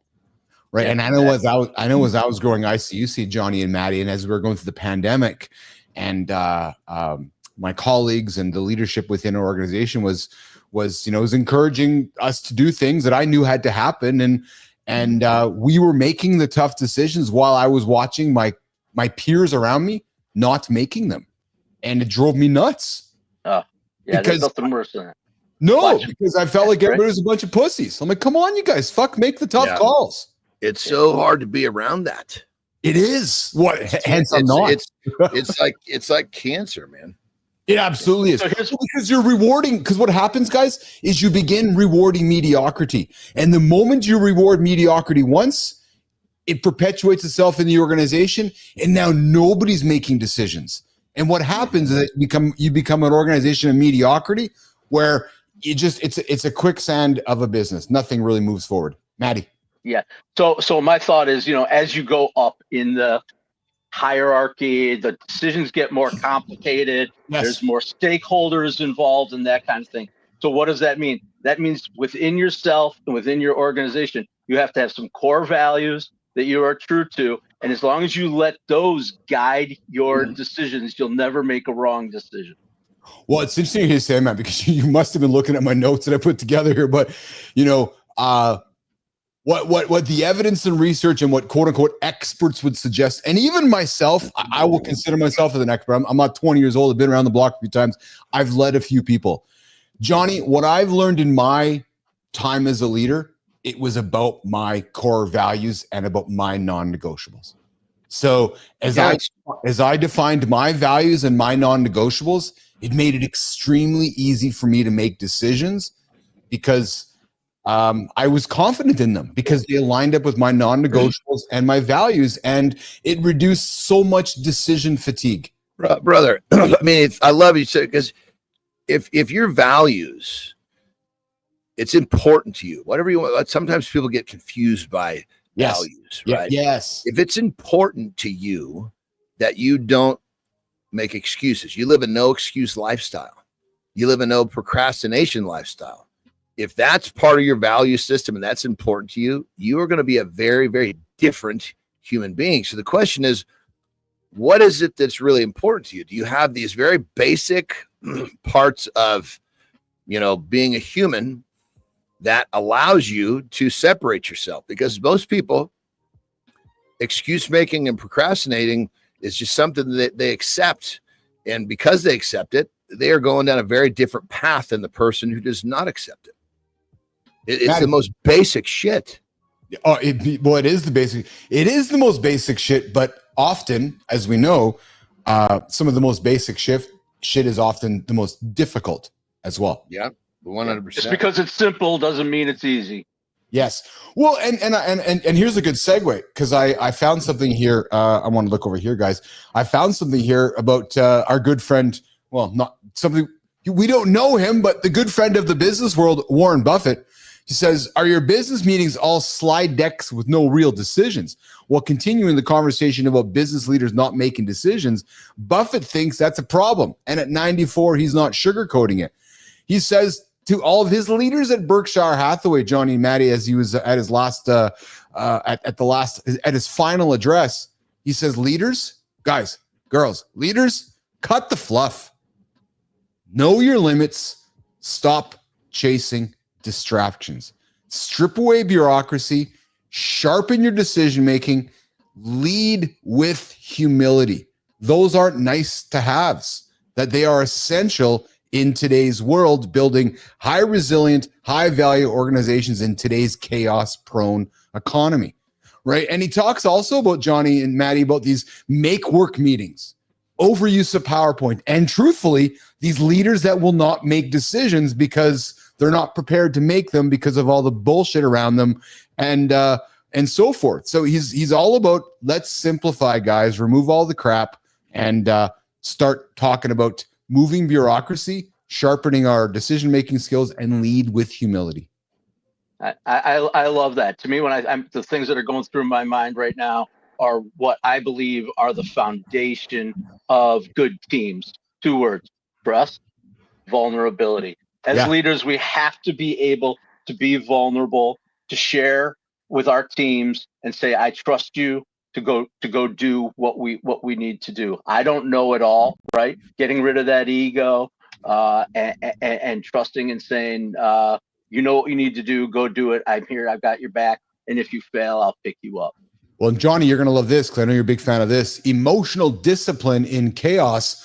Buffett's advice for the volatility around the world right now. You're going to love this, Johnny, because I know you breathe this. Ignore it. He stressed calm leadership and rationality over knee-jerk reactions, noting that, and you're going to again love this, real value comes from discipline, not noise. Yes. And his approach is a playbook for leading through uncertainty with focus, right? So if we're disciplined, it allows us to cut the noise. It allows us to create the answers we want to create for the people around us. But it all starts with discipline, Johnny. Yeah. No, I mean, discipline is just, for the average person, discipline not to scroll can be a life-changing decision. Very true. Very, very, very true. So, guys, you have the discipline to do it. Yeah. So, what I would invite you guys today, if you're listening to this later on in the show, or even as right now, as you go, especially on a Friday, Roofy, we're in the summertime now, guys, audit your meetings. Identify and eliminate recurring meetings that don't add any value. Honestly, right? And if it's an ongoing meeting that you're like, this meeting's an hour, maybe it's not an hour. Maybe you want to redefine what your meetings are, which the meeting will be done when it's done. And we're going to leave this open meeting until it's done, right? And then define your decision zone, right? Clarifying your personal organizational circle of confidence, right? And align your strategies accordingly. And daily, guys, open up the mirror, look at yourself, recognize your values, look into your discipline, and walk towards failure and walk towards fear. That's what we lean into here on Mornings in the Lab with Keith and Friends. We're talking leadership and why leaders might be having some tough times making tough decisions in today's world, and how we can fix it here on Mornings in the Lab with Keith and Friends. Guys, Free for All Fridays coming up to the bottom of the second hour. I know Johnny's got to get out of here in a couple minutes, and we're going to get to the community corner in a few minutes. Jimmy, Johnny, what do you got? What do you got going on this weekend, pal? Oh goodness, I'm just getting settled back in today. I'm like, this is I'm definitely this is one of those days where I'm showing up. It may not be my best day, but I'm getting it done. Now the interesting part about that is that's got me out of the gate, but I feel like some magic's going to happen, and I love that. Because, when I was getting started, I was like, oh my Lord, I have reminded myself, hey, doesn't have to be your best day, just another day. But as it goes, sometimes this is where the magic is. So I'm looking for some magic today. I got some podcasts I'm doing over the weekend. And I guess I really want to see how Terry's feeling, because she was a trooper through this weekend. So I want to make sure that I attend to her needs, because she just supported me through the whole weekend. Or I shouldn't say weekend. I keep saying weekend, the whole time we were in Vegas. That'd go. So partners of four, right? Teammates, right? That's what we do. Yeah. We lean on each other, right? Matty, what do you got going on this weekend, brother? So I'm going to be practicing kindness this weekend again. A couple of weeks ago, I helped my cousin who just graduated medical school move out of her apartment. Now she's got to go to her residency, so I'm going to help her load up and move to the next phase of her life. That's what I live for, is helping my family. To keep moving forward. She's an amazing person. I'm so proud of her. But I'm going to be practicing kindness, getting some stuff done around the house. I really don't have any major plans, except on Sunday is Father's Day. Yes. So, is it really? Holy shit. Yeah. Every year, my family, we go on the same hike every year. We've been doing it. My kids are almost 20 years old, twins, and since they were 3, we drive up to Ithaca, New York, where there's beautiful gorges and hikes. We go on the same hike, and then we go have a little meal at the same restaurant. It's our Father's Day tradition. It's definitely one of the best days of the year for me. I'm pumped, and I'm going to go down and spend some time with my father-in-law. and celebrate him and think about my father who passed in 2017 and all the values and character that he gave me. So that's what I'm going to be doing. That's awesome, Matty. That's awesome. I know what I'm doing. I'm going to be working on. Froze up on us. He'll come back. He always freezes. I freeze every now and then. Yeah, I do. I get cold in here. I do my freeze thing for John, and then I move around for Johnny. This tells you that he's trying to see if he's coming back. This tells me that I'm not. You're back. I'm back, just do my Rain Man move. Yeah, or I guess the Rain Man rock, baby. I guess I could do, or I can do the Axl Rose. There you go. Or I can do the Donald Trump. What's the Donald Trump? I think the Rain Man fits you the best, brother. Yeah. But I'm going to work on the morning store because somebody, Adam Holroyd, the OG, Jimmy, let's pull it up, man. Adam came to the old morning store here last week, and he picked up the first Mornington Lab hats. Yes, thank you, Adam. He got it delivered to him this morning. So, Holroyd, we appreciate you, man, so much. The Morning.store, it is live. We got some hats up there. The Mornington Lab hat, true story hats. We're going to get Anderson's stuff up there. We're going to get Matty's stuff up there. We're going to get Marty's stuff up there. And we're going to open a big store for you guys to get some merch from the store here. So that's what I'm going to be doing here. We got Bernard coming in with some comments, guys. Getting to the leading thing. Bernard's better at leading than following. He says that's how you turn 50 million a year into bees. You always have to choose on the fly and adapt. Like buying equipment last week to expand the business and making it up this week. We just talked about poor habits, and Bernard's. I think we got to, I know we're going to work on getting Bernard on the show. I'm fascinated by bees. I love bees. I think they're fascinating to me. He's clearly in the bee business. And Bernard goes, it's Friday the 13th today. I always have great outcomes on this day, which is fun. And then Limbo fits me the best. Weekend at Bernie's joke. Oh yeah, there you go. Bernard's doing the old the Limbo, of course. Hey guys, I'm going to try something here. Maybe a little surprise here. I don't know if it's going to work, but I'm going to quickly give it a shot and see if it's going to work here. Hold on. Oh no. Innovating every day. I'm always innovating. Yeah. Cause I like to walk through failure. I find it always fun, but the problem is, Johnny, is this guy's on the green bubble. So I don't know if it's going to work because he's on the green bubble, which means I have no idea what we're talking about. So, well, I'm trying to call somebody. Surprised me too. Yeah, I'm trying to call somebody, but he's on the green bubble, not on the blue. Like I'm not on the blue one. He's not. If he's a green, that's a tough one. Yeah, I don't think I can make the old audio call, Johnny. I don't think it works that way. No audio, but you keep in mind. I mean, you calling me on the audio was because where I was, the phone wouldn't have worked. It was just I had such poor service where I was. Yeah. So I don't think. But maybe a regular phone call will work in the system, or no? No, because I'm calling off of a Wi-Fi phone line on my side too. So I'm noticing here FaceTime audio does not work to phone out there. So just he's got to get on WhatsApp. You can do it on WhatsApp. But I could do this. So guys, if you guys can just bear with me for one quick second. I think we're going to try some here quickly. Actually, we're going to do this here. This is what Uncle Keith does here on the fly, guys. He makes shit happen because that's the power of having fun on the fly. So give me 1 second here, Jimmy. We're gonna I need less than 30 seconds here, and this is gonna work. And because he has no idea I'm doing this either. So let's go. Would you like to unpair? Yes. And then done. And then we're gonna go like that. This is great live conversation, guys. I know it is, but you guys are all gonna love when I bring it to life here in front of you, because I'm just quickly pressing buttons and bringing it all to life, because we're going to make this. There it is right there. And the anticipation is killing me. Well, me too. And I'm hoping it's going to work. Okay, there it is there. And then we're going to do this. Let's see here. We're going to go boom. We're going to go boom.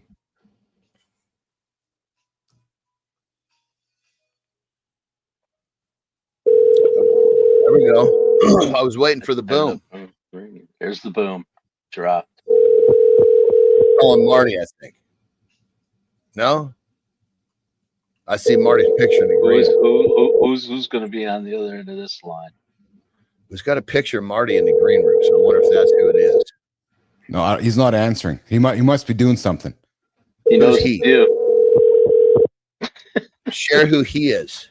No, I'm not going to share who he is. Oh, he sent us the voicemail. Okay, well we got to make this work, man. So we're gonna try this guy now then. So let's see if this one works. Just rolling through his contacts. Through my phone book. Gotta find somebody. Gotta find this one here. Yeah. Hello. Hello, is this Christopher Hello? Martin? Am I on the show? You're on the show. You're on the show with Jon Andersen, Mr. Keith Billis, and of course Matthew Rouff. What's going on, C. Marty Fit? What's up, man? How you doing, man? What's up, brother? Come on, What's man. up, Marty? I gotta step outside. Hold on 1 second, guys. Are you at the gym right now? Let me put you on mute for a second. Yeah. Let me put you on mute for a second. There we go. We got Marty joining us from the gym here, guys. I was actually phoning somebody else, but they didn't answer the phone, so I thought I'd give. And Jimmy, the funny thing is, Jimmy has his picture ready to go here. But we got C. Marty from the gym this morning. I got the new phone here now, so I can start phoning folks live on the air and on Free for All Friday here. Marty just put us on mute. Hello. Hey, there he is. What's shaking, brother? Nothing, man. How y'all doing?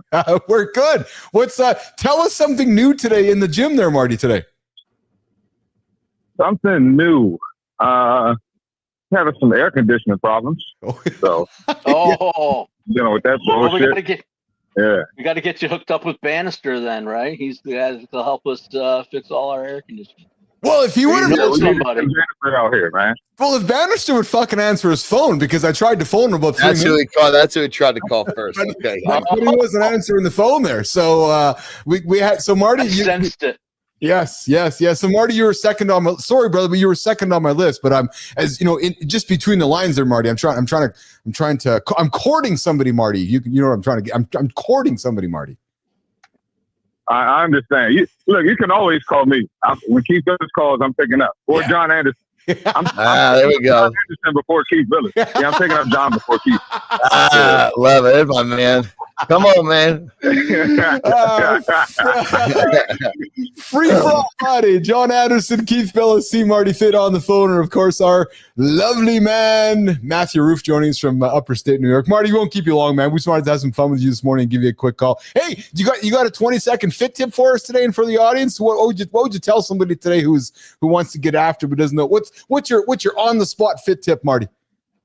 You're putting me on the spot, man. I love it because I'm good at this. I'm better at this than Jon Andersen is. Let's hear it, baby. Let's hear it.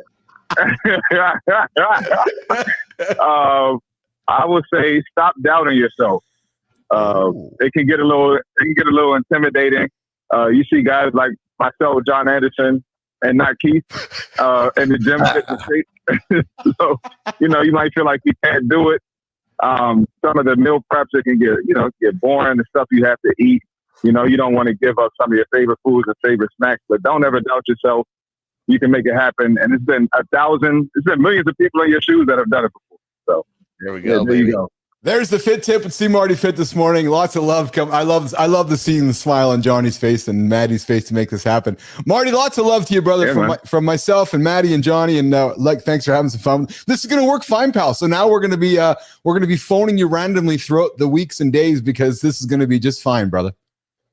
No, let's do it, man. Is this the time, 9:30 usually? I don't know. I was walking Johnny and Maddie out, and I figured, fuck it, I'm going to try this right now quickly. So I thought I'd give you a quick call. Just call me, man. We'll figure it out. Figure it out.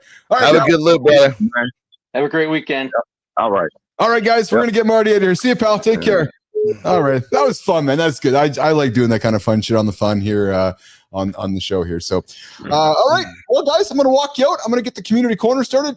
Rouff, you're welcome to stick around with me if you like. If not, I know you got to get on with your things as well. And Marty, Johnny, you have an awesome one. I know you and I are playing in between the lines right now, and I'll just tell you in between the lines that I am in between the lines, Johnny. So you can read in between the lines of that one as well. So as I have some words that fill the gaps in there, you can be sure that I will be reaching out to you. And I say that I'm going to be dropping a Bannister. I'm going to be dropping a link into your feed today that might have something you got to do with it. So not that I'm suggesting anything, Roofy. Yeah. What? Hey, got to give him a chance, right? We got to give him a chance. He's going to be awesome. I'm just excited. To get on this show, man. It's going to be amazing. Yeah. And guys, the ambition here is adding a third hour. We're gonna talk more along the lines of in the first 2 hours of our show, we lean a lot into good habits and good discipline and good fitness lifestyle and good routines and mental health and performance. And our third hour, we're gonna move more towards in the direction of business type conversation and lean more into the business and marketing side of things, leaning into some of the expertise that Jonathan Bannister will bring to the table, but nothing official yet. We're still working on some things, but that is the ambition starting in July. So, all right, guys. Well, let's have a good loop, man. I got to get on my way, but it's another beautiful day. Let's do this. It is. Johnny, get after, brother. I know you came in with some medium energy, but I know you're leaving here with a lot of great energy. So lots of love for you. Baby. Take care, okay, pal? Go, baby. Have a good loop, Johnny, guys. It's great to meet you, buddy. I'm looking forward to doing it again. All right. Let's go, baby. You got it. Have a good loop, fellas. See you, buddy. All right. Yeah. See you, Johnny. All right, Maddie, you want to stick around for community corner, brother? Or you got to rock and roll? I'm actually going to go roll and get some stuff done. We got ambitions here for this program, and I'm going to go make some stuff happen. Beautiful. Oh, what do we got here? Oh, no, I got one of those. Do you ever get those texts from people who want to hire you? Hey, I'm looking for jobs. Dude, so much spam with that crap. It's unbelievable. All you got to do is put yourself out there on like LinkedIn or one of those. Yeah. And the shit just starts rolling, and it's always garbage.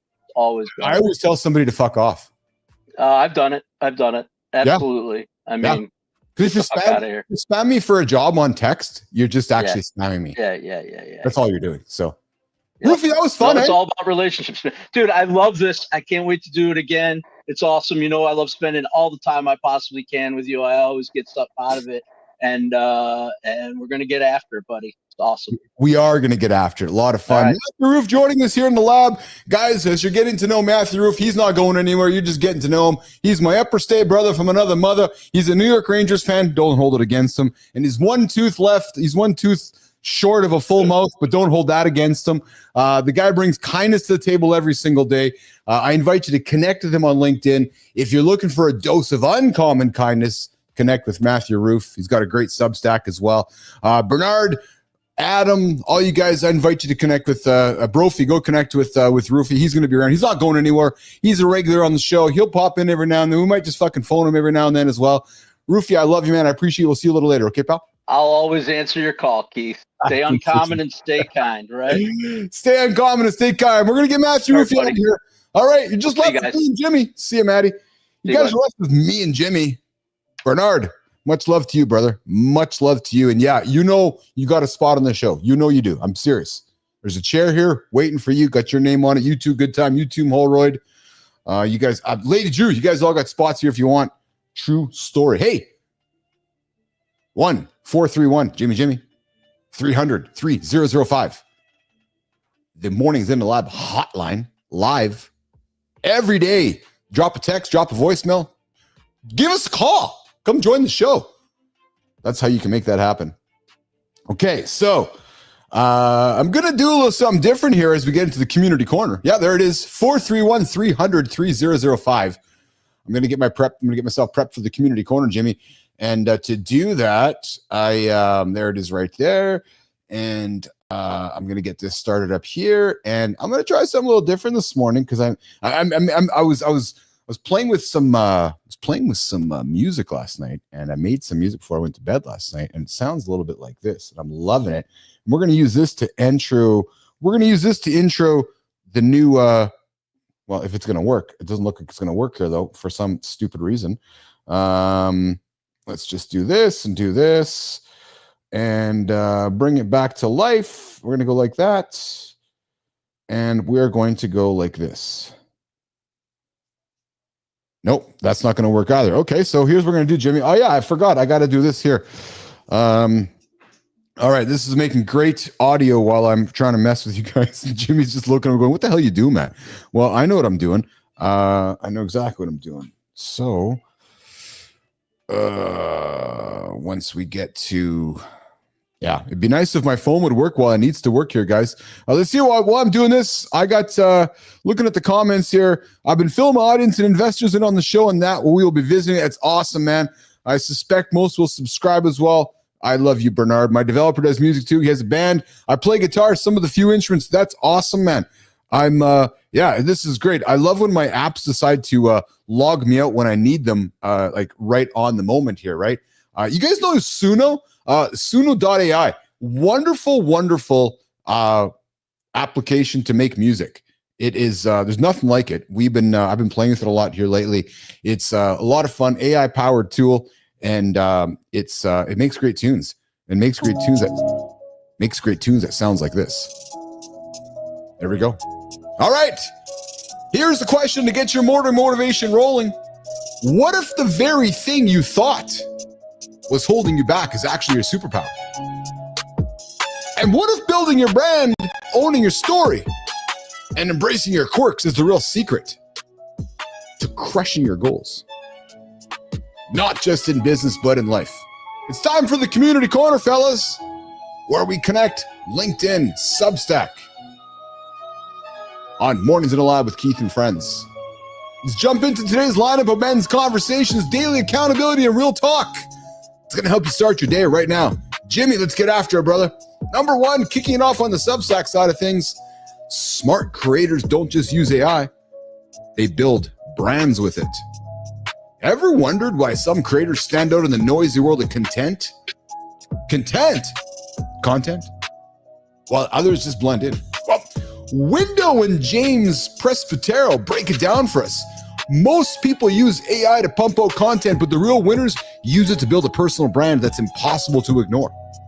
Their 5-step playbook is pure gold for anyone looking to amplify their business, personal development, clarify your message, and develop an unpromptable voice.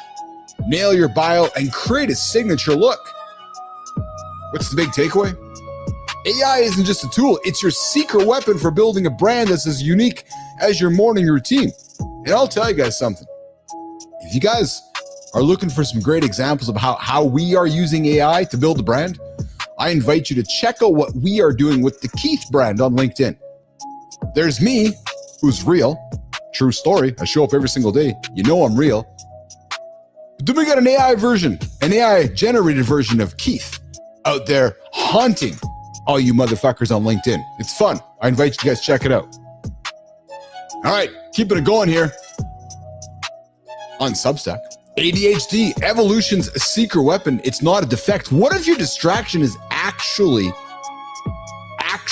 an evolutionary advantage? Tom Hartman's latest piece flips the script on men's mental health and motivation. New research proves that ADHD traits like impulsivity, hyperfocus, and novelty seeking were survival skills for our hunter-gatherer ancestors. Johnny would love this one. In today's world, these same traits can be a powerhouse for athletic performance, entrepreneurship, and creative problem solving. What's Hartman's message? Stop trying to fix yourself. Stop trying to fix yourself and start finding environments where your natural strengths shine. This is the kind of mindset shift that can supercharge your mental health game and help you set audacious goals that actually fit who you are. So men, it's time to celebrate your unique wiring and use it to your advantage. All right, guys, let's keep it rolling here. Let's keep it actually rolling here as I'm going to do this here. You ever felt like you just don't measure up, literally? Well, Steven. Oh, there it is right there.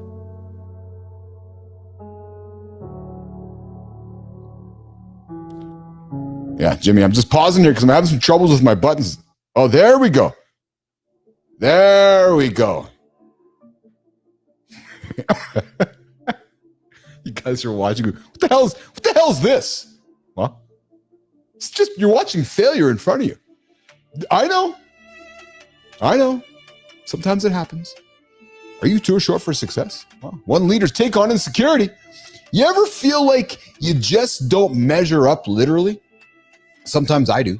Well, Stephen Ullman shares a hilarious and honest story about his lifelong insecurity over his height.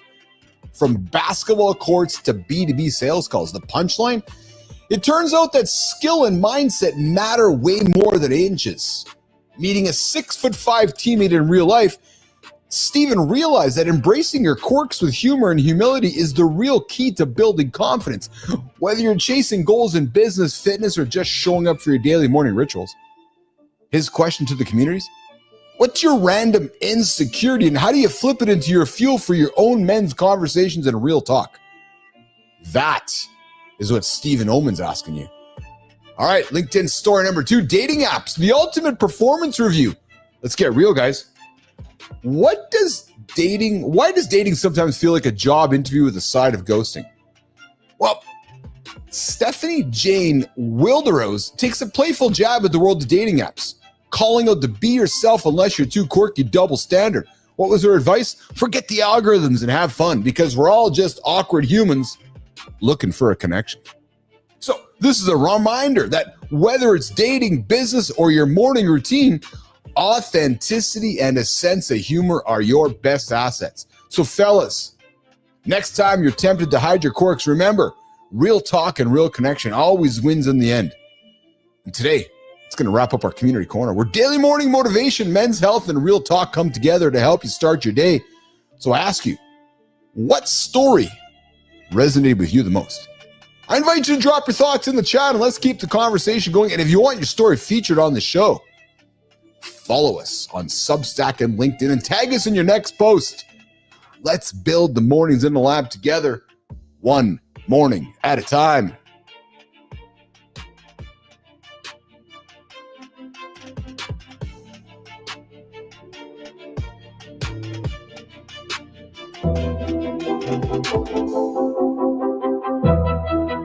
All right, Jimmy. Jimmy needs some help with the words, Jimmy. I'm over on Jim. I'm over on the LinkedIn Creator Spotlight. I need some help with the words there. If I can get me some help with the words, that'd be awesome. You ever put something into a project, a job, or a dream only to watch the outcome fall painfully short of what you hoped? Wow. That's the feeling that hits hard, all in effort, but the reward, it just doesn't show up. Now, picture this. You build the company from nothing. I've done it. You drive huge growth. I've done it. You close a 7-figure deal. I've done it. But after the big announcement, 3 years of silence. No payout, no shares, not even a straight answer. Your work moves on without you, and you're left with a choice. Most would let frustration win, but a few rare channel it into something bigger. This creator had that experience and decided to rebuild from scratch. Now she's built a global platform that actually gone viral. She turns disappointment into a blueprint for loyalty-first growth and helped unlock over $10 million for other brands along the way. What's her name? Her name is Marissa Hoskins. She's an entrepreneur. She's a retention strategist, and she's a pet advocate. And she made her comeback public so others could see what it really means to turn setback into strength. So if you want daily morning motivation, real talk, and a guide to winning at entrepreneurship, I invite you to follow Marissa. Go do it right now. Well, check her out. And Marissa, here's what's happening. We're celebrating you today. Marissa. We love to have you on the show. Why? So I can hand you the Mornings in the Lab light. The Mornings in the Lab Creator Spotlight. Bring your dog and shine it on somebody in your community so we can pay this experience forward. We can pay positivity forward and help others get after it like you get after it, Marissa. So come to the lab. Come hang out with us on Mornings in the Lab with Keith and Friends, 8 o'clock Eastern Time, YouTube, LinkedIn, and X. So Marissa Hoskins, the invitation's open to you. All right. Let's keep it rolling. Let's keep it rolling, Jimmy.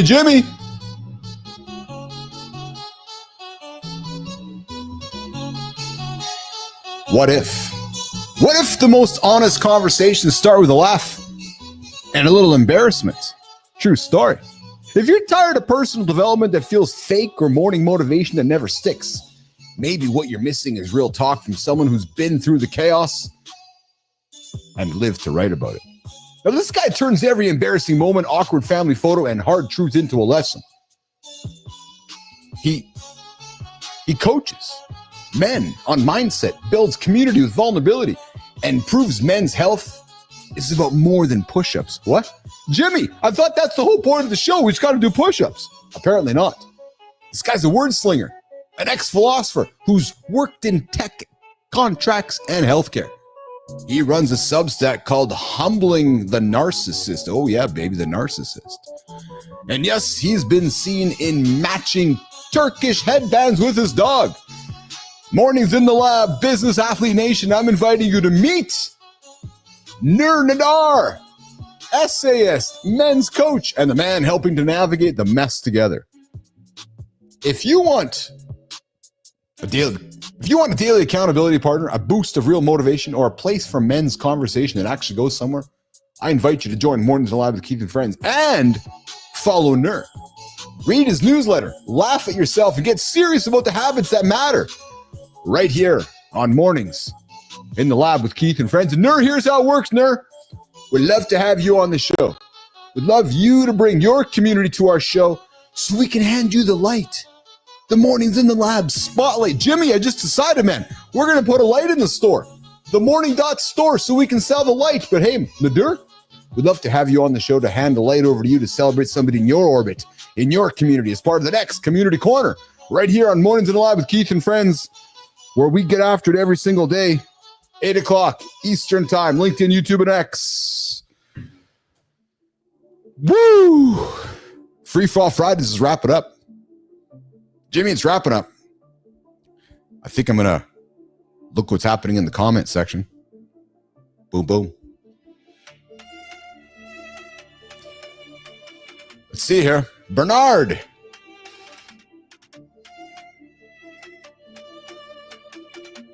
Yes, Bernard. I'm realizing the guy that makes the most mistakes gets there faster. That is truth. Actually, Jimmy, I just might have to give the last word to Bernard there. I don't know if I can top that because that is fact. That is absolute. You think about it, right? I think about this from a goalie's world. If you're a goalie on a hockey team and you don't get any shots, you're not getting any better. You actually want to be a goalie on a shitty hockey team. Why? So you can get a lot of shots. So you can get better. Because that's the guy that's making all those mistakes when he's trying to stop the puck. So the more mistakes he's making, the better he's getting. Think about that. The more mistakes you're making, the better you're getting. Final closing words from Bernard from Be Driven Equipment. All right, this is Free for All Friday. We're going to wrap it up here today, Jimmy. And yes, guys, we have big ambitions. The goal was to get us over to the second hour, but we just left it here today. We're going to keep playing with that whole situation, whether we continue with 2 and break it into 1, go to 3. I don't know. We're figuring it out on the fly because that's what we do when we build the business, when we build the airplane while it is in the air.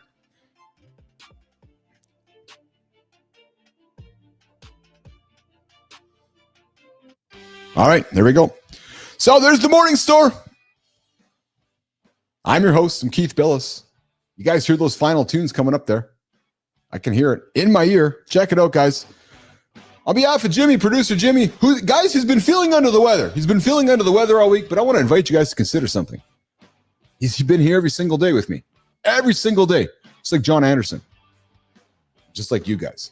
So on behalf of Jimmy, on behalf of Melissa, on behalf of Marty, Rouff, Jon Andersen, B-Drive, Bernard, I appreciate you, Bernard. Bernard, I appreciate you so much. Because if you don't show up here, there's no show, right? Bro, if you don't show up, there's no show. You guys don't show up and communicate with us and engage, there's no show. So I got lots of love and respect. Remember, guys, I invite you, go check out the Morning Dot store. I invite you guys to subscribe to the Mornings in the Lab channel. If you guys can make a contribution, that's awesome. But the biggest contribution you can make is by showing up with us every single day, right here on YouTube. 8 o'clock Eastern Time, LinkedIn and X. On behalf of the gang, I'm going to get out of here, and I'll see you guys on Monday, back here again, and we're going to get after it. So, Jimmy, let's go, man. Let's get out of here. The bladder's calling. See you tomorrow, guys. No, we'll see you Monday.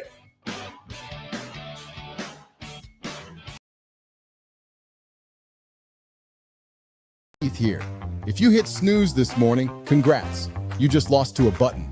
And you're all saying AI won't take your jobs? We'll see. You know who's not worried about AI taking over? The dude who didn't hit snooze this morning.